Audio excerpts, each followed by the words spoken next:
in pursuit of health and wisdom. Sapio with Buck Joffrey.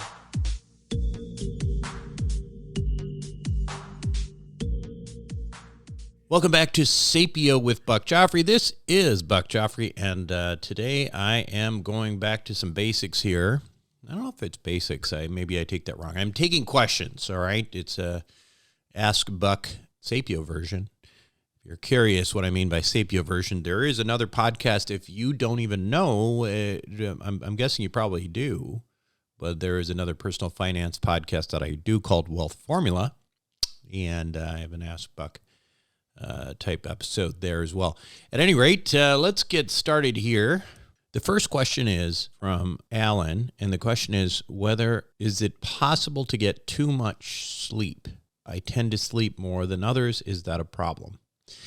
It's a sort of a complicated question. What I would say here, Alan, is that I think most people actually probably underestimate how much sleep they actually need.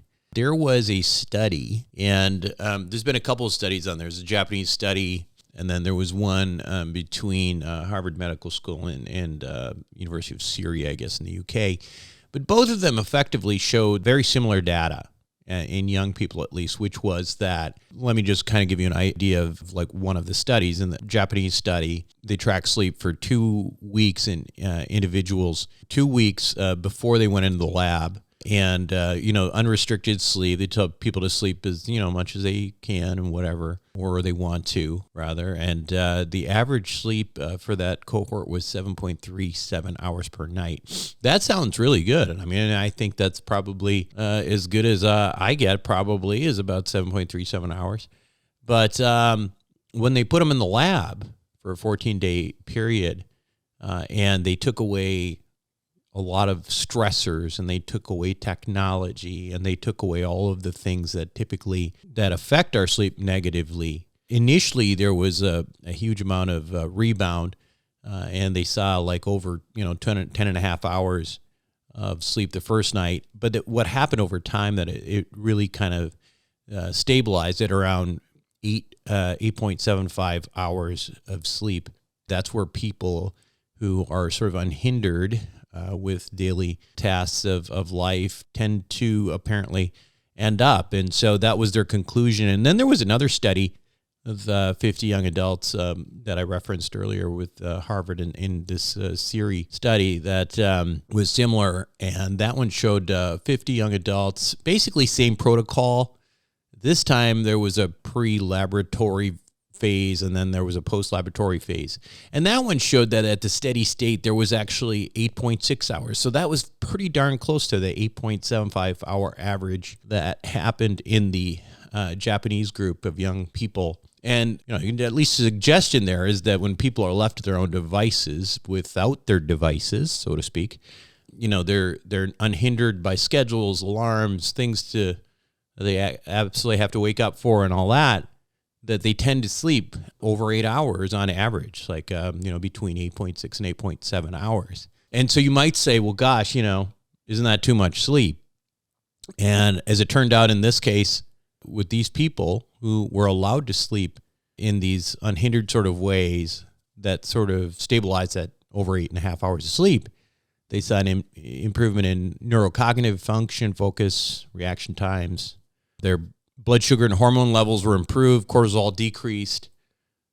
So bottom line is, it seems like the bigger problem that most people have is that they don't sleep enough. Now, I will say that there is clearly states in which people sleep a lot more that are indicative of something not good going on. And specifically, you see that a lot of times in various psychiatric states, people with depression and that kind of thing who just, who do tend to sleep a lot more.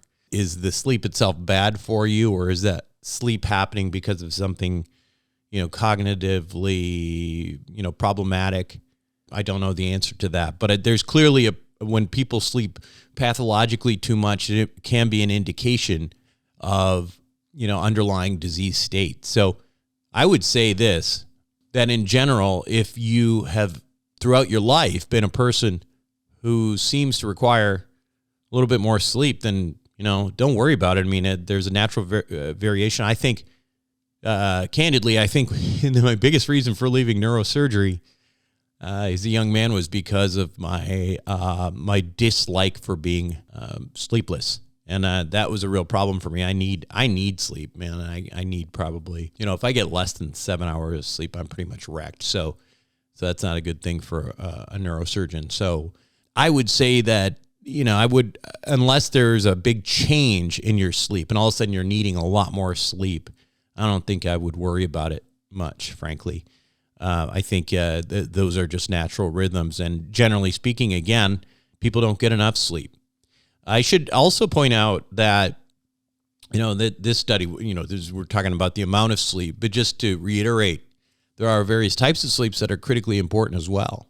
If I wear an Oura Ring, I've talked about this before. Phil, a producer, makes fun of me for talking about Oura Rings all the time. And maybe someday Oura Rings will actually advertise on my show, because I know so many people about Oura Rings because of me talking about my Oura Ring. But, they look at different phases of sleep that you get. And this is something that I think has been very useful for me. And it demonstrates this gamification concept in technology, which sometimes, in health technology, you get these numbers, they scare you, and it makes you have better behavior. In my case, what I was finding is that there's two kinds of sleep that are particularly important. The first happens in the first half of the night, whether you're sleeping during that first half of the night or not. Most of this is going to occur at that time, which is, from 9 o'clock to say midnight or so. And that's deep non-REM sleep. And then the second type of sleep happens earlier in the morning, called REM sleep. I shouldn't say second type. Those are the two types of sleep that I tend to emphasize because they're really important for brain health. For me, what I was realizing was I was getting very little deep non-REM sleep in that early night window, even though I don't go to sleep that late. But there's lots of things that go into that. Having a single glass of wine can destroy your deep non-REM sleep, to be honest, which kind of sucks, but it's true. Lots of different things can go into that. But, so I would just add to the answer that it's not only how much sleep you get, but, how much of each kind of sleep you get, the quality of sleep, and so on. And I would encourage you to monitor your own sleep to see what kinds of things potentially work for you. As I mentioned, I use an Oura Ring, but you can use all sorts of other devices. The Apple phone, I think even the 8-sleep bed, which I recently got, does that as well. I don't know how good it is. I don't really use it for that purpose, but I would think that technology would be important to a bed. Yeah, okay, so that's our first question. Now let's move on to something else. Okay, the next question is from Jake. Jake asks a question: what is the significance of the 40 hertz gamma frequency with regard to the brain? I am seeing stuff out there about this potentially being good for people. Well, okay, so we're talking about various brain waves that happen with EEG. And you basically monitor this electrical activity. This electrical activity in the brain is happening all the time, and various types of different waves and that kind of thing are suggestive of different things. I just talked about deep non-REM, and then REM. They all have their own characteristic waves that are associated with them. In the case of the 40 hertz gamma oscillations, they're significant in the human brain for a number of reasons. They're thought to be. First of all, they're associated with higher cognitive function like attention, perception, memory. And on that end, there's been observation, I should say, that there's various neurological and psychiatric disorders that are associated with disrupted 40 hertz gamma waves, like Alzheimer's disease, epilepsy, schizophrenia. It's interesting, actually, because this is an area that has a lot of really cool, interesting stuff coming out.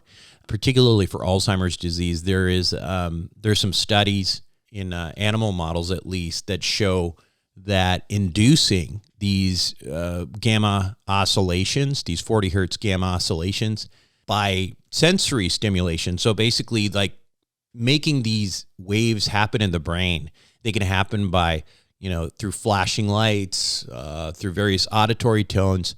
It was actually shown to be potentially therapeutic in animals in then like Alzheimer's disease model. And what they found in those animals is that it actually reduced beta amyloid plaques, activated various neuronal cells, and actually improved cognitive function. I think there is actually a company that's developing something, or I'm trying to remember this specifically. I believe it's Cognito is the name of the company, that is looking into these devices that stimulate 40 hertz gamma in humans for the purpose. And I think they're actually going through some studies right now to determine if there are benefits. So it's pretty exciting stuff. From my understanding, the mechanism on, specific with Alzheimer's disease is related to something similar to what happens in deep non-REM sleep. As you may recall, I said that there was two really important phases during sleep. One of them is deep non-REM, the one that actually I was having trouble with. Deep non-REM sleep happens the first part of the night, and part of the benefit of that sleep is that there is like this compression of the brain a little bit, and which allows for fluid to kind of come around and clean up junk around it. Now that fluid is called glial lymph or glymph. So that's one of the big important things, and not getting enough deep non-REM sleep has been associated with an increased risk of dementia, Alzheimer's disease and dementia. I bring that up here because, again, the proposed mechanism apparently for this 40 hertz gamma stimulation that can happen is that it too apparently can allow for that same type of contraction of the brain and an increased flow of this, glymph to wash away, the junk around the brain. Presumably some of the beta amyloid plaque reductions that they saw in those studies may have to do with that. So anyway, cool, very cool stuff. I mean, certainly we'll be following it. I'm going to try to see if I can get, somebody on the show who's looking at those devices. A lot of these things I'm excited about too, because I think if you can actually disrupt amyloid plaques and get better glymph flow through the brain, I mean, I want that. I mean, I don't have dementia yet. Hopefully never will, but I want that to sort of optimize my own, brain's cognitive capacity. So I think there's almost certainly going to be some opportunity there. I've actually kind of, in preparation for this, I kind of looked around to see if there was anything out there. The problem with looking for something right now is like, oh yeah, you can get 40 hertz gamma, you just throw that on anything and people will buy it because, it's getting more and more known that this seems to do something. So, it's like everything else in this industry. It just creates, you have to figure out what's real and what's not. But the technology, or at least the science, is there right now. It's pretty cool. And I'm sure I'll follow up and talk about this more in the future. Okay, next question. This one is from David. Question for you, Buck. What do you think about the anti-aging effects of human growth hormone? Okay, so it's an interesting question that you bring up.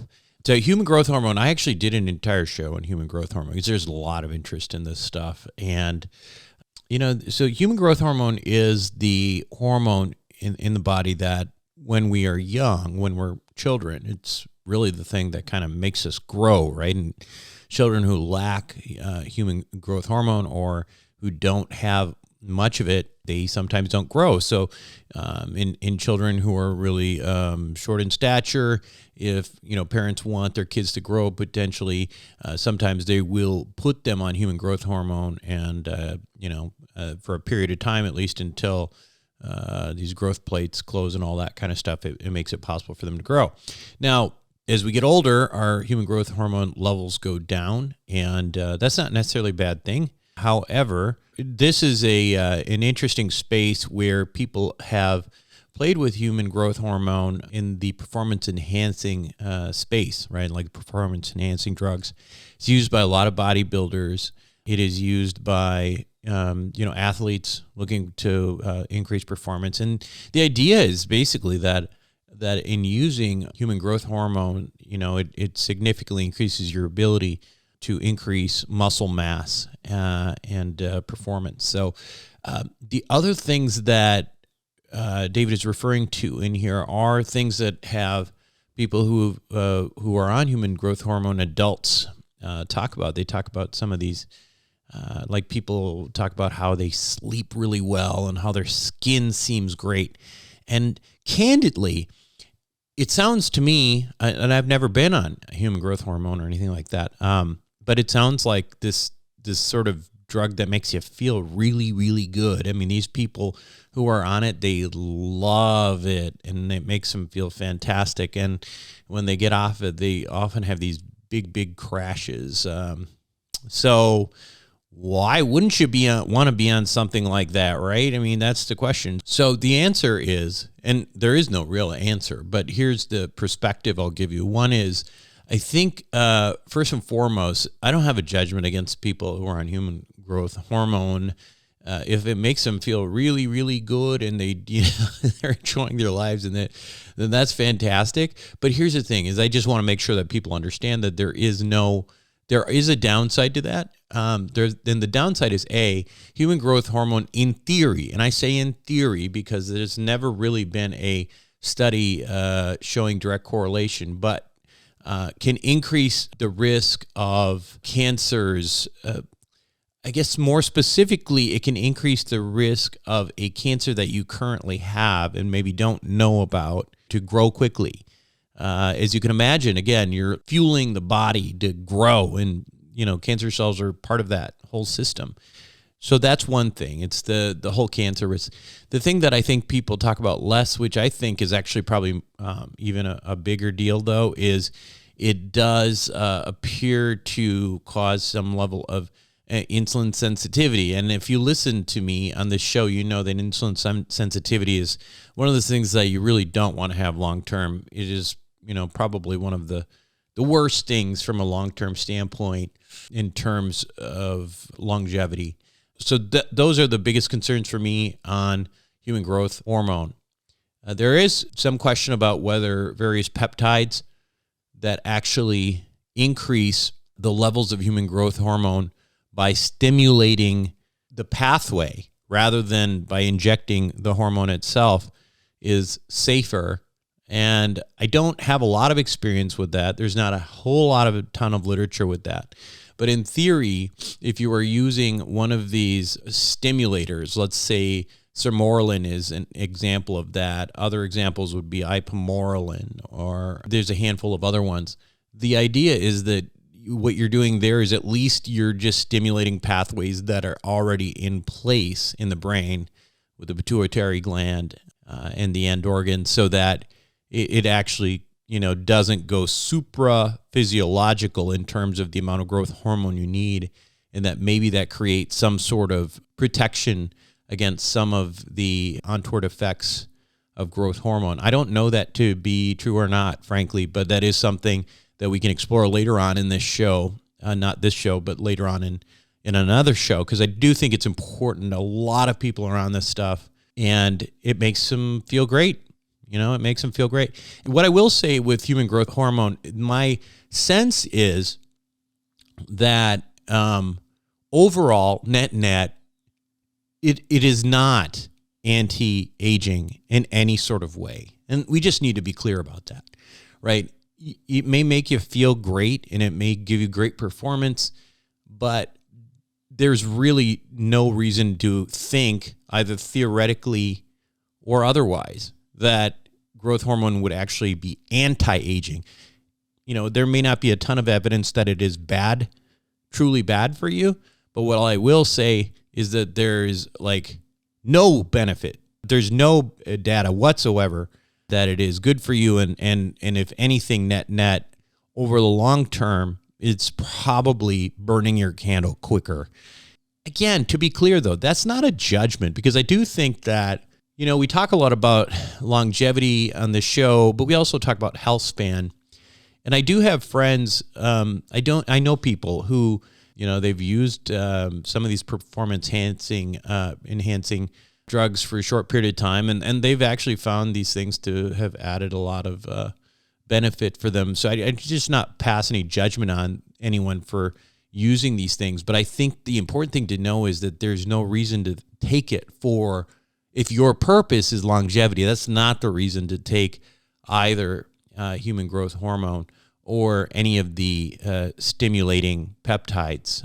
So that's where I'll leave that. But I do think that, I should point out the peptide area is very interesting, and I would love to probably do an entire show on somebody who's up on that stuff. So, okay, let's see. Next question.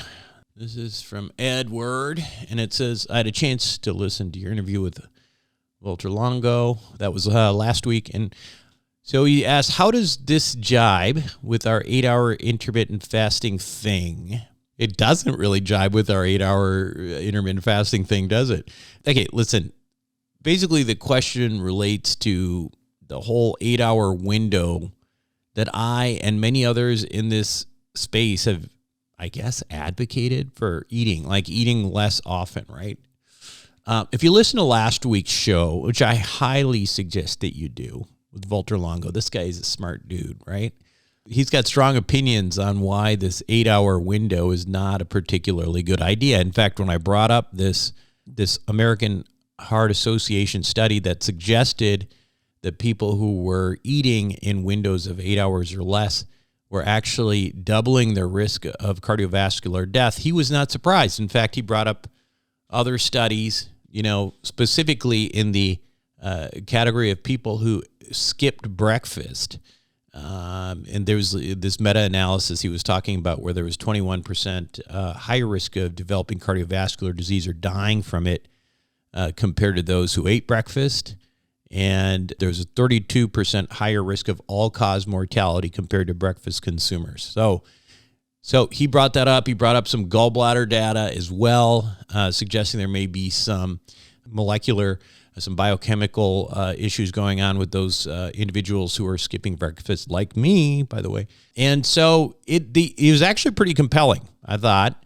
Between the American Heart Association study and the all the information that I got from Dr. Longo, and to be clear, I'm learning this too, right? I don't pretend to know it all, and there's different people in the space, very smart people, have very different opinions on this stuff.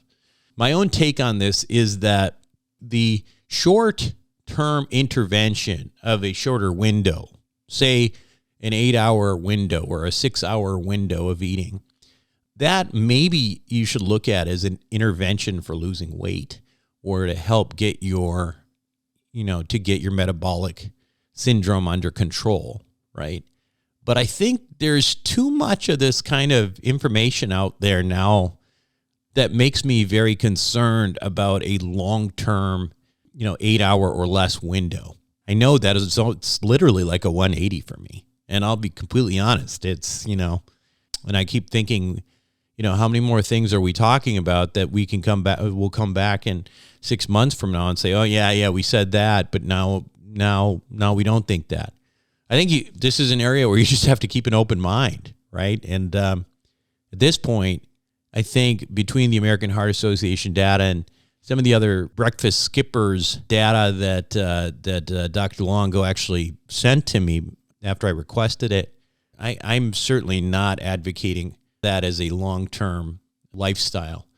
I do like the idea of, trying to keep some sort of circadian rhythm, whether that's an 11-hour rhythm, whatever, to make sure that your body kind of is used to when it's eating and when it's not. He does talk about fasting, but when he's talking about it, he's really talking about not snacking at night. He's talking about a 12-hour window or, 13-hour window is what he's talking about. So, so what am I going to do? Well, I have actually stopped doing the 8-hour window, and I'm probably, it's hard for me to actually get to 12, 13 hours of fasting because I'm not used to eating that much, but I am trying to actually, take something in the morning. I'm like maybe a handful of blueberries or something like that, or, whatever. That's what I'm doing now. I also am thinking about doing one of the fasting mimetic diets that he suggested. I think that is a very interesting concept. One of these, 5-day periods where you're basically doing the true fasting, mimetic thing. I think the confusion for a lot of people out there, including me, frankly, is, what really is the benefit of these, shorter windows?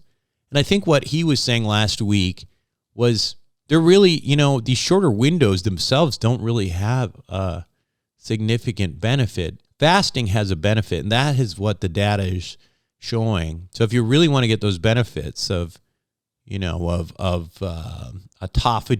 and these senolytic effects and stem cell stimulation, things like that, you really do need to either fast or do some kind of fasting mimetic diet.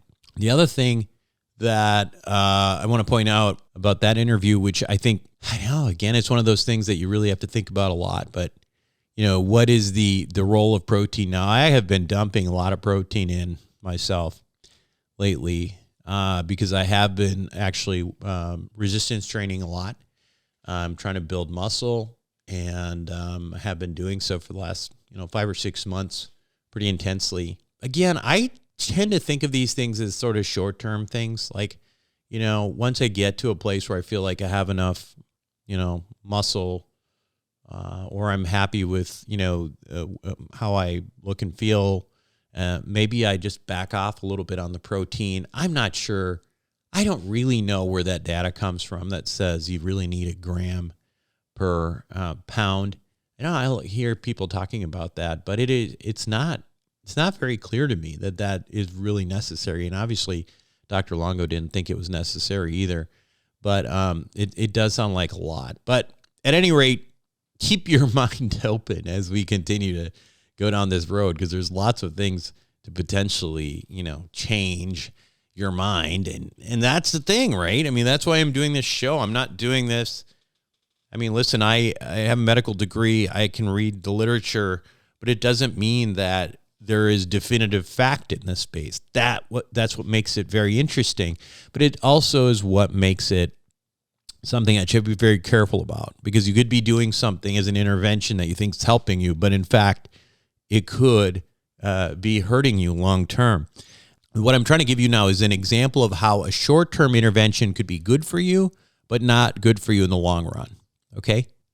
And a lot of people I know, maybe you have, been placed on short-term bursts of steroids like prednisone or something like that. Say you're an asthmatic and you had you had some kind of flare-up, or you had some kind of inflammation and you were put on prednisone and it gave you this short-term benefit. Now, if you use that reasoning, wow, this made me feel great, and I should just stick on this for the next 20 years, that, as we know that if you're on prednisone or sort of steroids like that long-term, it's very bad for you. A lot of bad things can happen to you. So the point is that with many of these interventions, whether they be drugs, supplements, or diets like we're talking about, you have to understand that there is a difference between what happens to you in the short term, and don't assume that means that you're going to have the same positive benefit in the long term. That's where you have to be really careful, right? So anyway, that's where I am right now. I kind of feel like the diet thing for me is like the absolute hardest thing to try to make sense of, and I'm still trying to make sense of it right now. What I'm doing and what I'm saying is, okay, I'm going to try to stick to, the 12, 13 hour window. Don't snack. Try not to eat or drink or take any calories after, maybe 3 hours before bed. I'm still going to keep my sugar low, and I'm still protein high. I mean, for me right now, that's just where I want to be. But I think long term, probably, more of a Mediterranean type diet, is probably the long term longevity answer. Not to confuse you more, but let's move on to the next question, which is sort of related. And he has this question. So this is somebody who has asked, who's a regular on the show, who wants to be anonymous. He says, basically, he said there was a recent study that he saw in consumerlabs.com that said long-term NMN use was associated with kidney damage in the elderly. He wanted my thoughts on that. So Here's the thing. So I couldn't find that study, not to say it doesn't exist. NMN, which is a precursor to NAD. NAD is thought by many to have some benefits in longevity by upregulating the sirtuin pathways, the longevity pathways. There's this, NMN is one of these precursors, NAD, that is taken as a supplement. The other one, most commonly that it's taken, is NR. Anyway, so the question is whether NMN does damage long-term. And I like I said, I can't actually find that study. I couldn't even find it on PubMed. Curiously, what I did find is several studies that actually showed that kidney disease benefited from NAD, and so including acute kidney injuries and things like that. I mean, actually, multiple studies showing that NMN actually increased or actually benefited people with kidney disease. So I can't answer your question directly about that study. But does it surprise me that you found a study that said that? Absolutely not. It does not surprise me at all. And here's why, okay? So with any of these supplements that we take, you have to be careful. And this goes again back to the intervention thing that I said before, because there is a fine line between something that causes a positive benefit and a poison. And it seems kind of a scary thing to say that, but it's kind of true, because a lot of the way that medications and supplements work is by altering some kind of normal biochemical reaction in your body, right? Something is happening and you are intervening in that pathway. So by definition, you are altering, whatever is normally happening, and that could have some short-term benefits that could be good for you long-term as well, or it could be the opposite. Now, going back to the commentary earlier again, each one of these interventions, you have to look at them seriously and say, well, gosh, maybe there is benefits in the short term and maybe there's not benefits in the long term, or maybe I don't know. Am I willing to take that risk? With NMN in particular, right now, I personally have not seen anything to suggest that there's a lot of downside in the long term of taking it. So I'm still taking NMN. Again, I am very fluid in these things, though, and I'm not dogmatic at all. I'm going to keep looking. If people can tell me why I should not take something or why I should, follow those studies and, keep moving through it. So that's really important. I guess that's the common theme of this show today with these questions is with anything that you take or any intervention that you do, there may be different effects in the long term than there is the short term. So just make that something that's part of your thought process, right? Okay, so next and last question. It's pretty basic, but a good one. Why is visceral fat so much worse than subcutaneous fat? That is the question. The question is, so first, it's interesting because what is the difference between subcutaneous fat and visceral fat? Subcutaneous fat is the fat that really looks real bad, right? It's like the love handles that you can pinch, or your man boobs, or moobs as they call them in the business. These are, this is subcutaneous fat. It's fat that you can grab. It's sitting on top of muscle in particular. So it is very superficial. Visceral fat, on the other hand, is this fat that you can't pinch because it's sitting in the abdominal cavity under all the muscles next to your organs, and it's surrounding these organs like the liver, the stomach, intestines. And so that is, anatomically, location-wise, that's the difference. Now, metabolically, visceral fat is, and again, that's the fat next to your organs. It is, it's pretty nasty stuff because it releases these substances called cytokines that contribute to inflammation, to insulin resistance, and that inflammation you think about all the things that inflammation can do with the organs, the cardiac level. You can end up with problems with atherosclerosis from the inflammation. You can end up with precancer and cancer. And obviously, we just mentioned insulin resistance as well. So subcutaneous fat is the fat that maybe it doesn't look as good, but in a way, it actually is serving you a function of storing a lot of this fat away from areas that are going to necessarily hurt you, because subcutaneous fat itself doesn't have those, isn't very metabolically active. It doesn't release all those cytokines and all that kind of stuff. So as an ex-cosmetic surgeon, it's kind of ironic because I've done quite a bit of liposuction, and in hindsight, I think, well, gosh, I don't know if that was such a good idea, because I think people, even though it doesn't look good, you're better off with that subcutaneous fat, because if you don't have that subcutaneous fat and you have excess energy, it is going to grow as visceral fat. So anyway, that's the deal there. What else? I mean, visceral fats are associated with, again, all sorts of problems: heart disease, type 2 diabetes, certain cancers, dementia even. And how do you know whether you have visceral fat? It's like sort of the skinny fat people, right? So you're kind of skinny people. You see people around who are skinny who've got the sort of barrel stomach. That's a lot of subcutaneous. That's a lot of visceral fat, and that's the really dangerous stuff you got to get rid of.